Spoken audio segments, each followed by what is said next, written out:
வணக்கம். இது ஆதிதமிழச்சி YouTube channel. நான் உங்கள் ஆதிதமிழச்சி. நம்ம ஆதிதமிழச்சி யூடியூப் சேனல்ல வாராகி தேவி பற்றிய எண்ணற்ற வழிபாட்டு முறைகளையும் பூஜை முறைகளையும் தாந்திரீக பரிகார சூட்சுமங்களையும் தொடர்ந்து பதிவு செய்துட்டு இருக்கிறேன். தொடர்ந்து பாருங்க. 20/2/2024 மாசி மாதத்தின் 8ஆம் நாள் செவ்வாய்க்கிழமை. இன்றைய தினம் இரவு தூங்கும் முன் மிக எளிமையான இந்த ஒரு தாந்திரிக பரிகாரத்தை செய்துட்டு தூங்குங்க. உங்கள் வாழ்வில் உங்களுக்கு இருக்கக்கூடிய கடன் பிரச்சனை நீங்கும். குறிப்பாக தரித்திரம் என்பது உங்கள் தலைமுறைக்கே இருக்காது. நாளறிந்து நேரம் அறிந்து திதி அறிந்து ஓரை அறிந்து வழிபாடு செய்பவருக்கு அதற்கான பலன் வெகு விரைவாக நிச்சயமாக கிடைக்கும். இன்றைய நாள்ல நீங்க செய்ய வேண்டிய பரிகாரத்துக்கு தேவையான பொருள் 2 தான். ஒரு சிறிய கிண்ணத்துல பால், ஒரு விரலி மஞ்சள். சுத்தமான பசும்பாலா இருந்தா நல்லது. காய்ச்சின பாலாக இருந்தாலும் ஓகே, காய்ச்சாத பாலாக இருந்தாலும் ஓகே. 2ல எதுனாலும் எடுத்துக்கலாம்.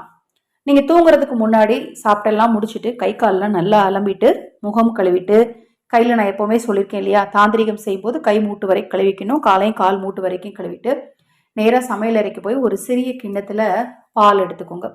அந்த பாலுக்குள்ள ஒரு துண்டு விரலி மஞ்சள், இருக்கிறதுலே சின்ன துண்டு விரலி மஞ்சளா எடுத்துக்கோங்க. அதாவது எந்த பக்கமே கொம்பு உடஞ்சிருக்க கூடாது. சின்ன துண்டுன்னு ஒரு துண்டு மஞ்சள் எடுத்து 4ஆ உடைச்சிடாதீங்க. கொம்பு உடையாத மஞ்சள் தான் பூஜைக்கு ஏற்றது. அதாவது எந்த சைட்லையும் உடஞ்சிருக்க கூடாது, கீறி இருக்கக்கூடாது, மேல் பகுதி உடஞ்சிருக்க கூடாது, கீழ்ப்பகுதி உடஞ்சிருக்க கூடாது. அதை மாதிரி இல்லாம இருக்கிற பகுதியா பார்த்து எடுத்துக்கோங்க. எடுத்து அந்த மஞ்சக்கிழங்க அந்த பாலில் போட்டு கொண்டு போய் உங்க வீட்டு பூஜை அறையில வச்சிருங்க. முதல்ல பூஜை அறையில வச்சு மனதார உங்க பிரார்த்தனை என்னவோ, உங்க பிரச்சனை என்னவோ, எந்த பிரச்சனைக்காக நீங்க வழிபாடு செய்ய போறீங்களோ அது சரியாகணும்னு சொல்லி வேண்டிட்டு அந்த பாலும் மஞ்சளும், அதாவது அந்த பாலில் போடப்பட்ட மஞ்சளோடு அந்த கிண்ணத்தை எடுத்துட்டு போய் நீங்க தூங்குற அறையில, உங்களுடைய படுக்கை அறையில உங்க தலையணைக்கு பக்கத்துல, அதாவது கொட்டி விட்டுறக்கூடாது, கொஞ்சம் பக்கமா வச்சுக்கோங்க. புதன்கிழமை காலை, அதாவது நாளை காலை எழுந்ததும் அதை எடுத்து என்ன பண்ணணும்னு பாத்தீங்கன்னா, கொண்டுட்டு போய் துளசி செடிக்கு ஊத்திடணும். அந்த பாலை அந்த மஞ்சக்கிழங்கோட கொண்டு போய் துளசி செடிக்கு ஊத்திடணும். ஓரளவுக்கு நீங்க நைட்டு மஞ்சக்கிழங்கு போட்டு வச்ச பால் காலையில பார்க்கும்போது பாத்தீங்கன்னா கொஞ்சம் நிறம் மாறி இருக்கும். பால் கெட்டு மட்டும் போகக்கூடாது. பால் கெட்டு போயிருந்துச்சு அப்படின்னா உங்களுக்குள்ளும் உங்கள் வீட்டிலும் கண்டிப்பாக தீய சக்திகளின் பாதிப்பு இருக்குன்னு அர்த்தம். அதை சரி செய்வதற்கு பரிகாரங்கள் நிறைய இருக்கு. அதை பத்தி அதுக்காண்டி நீங்க கவலைப்பட வேண்டாம்.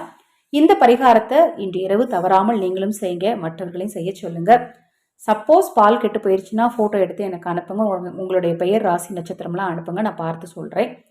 தொடர்ந்து நம்ம சேனலை பாருங்க. இப்ப நான் சொன்ன பதிவு கண்டிப்பா உங்களுக்கு பயனுள்ளதாக இருக்கும்னு நினைக்கிறேன். வாராகி தேவியினருள் உங்களுக்கும் உங்கள் குடும்பத்தாருக்கும் நிச்சயமாக கிடைக்கும். நல்லதே நடக்கும்.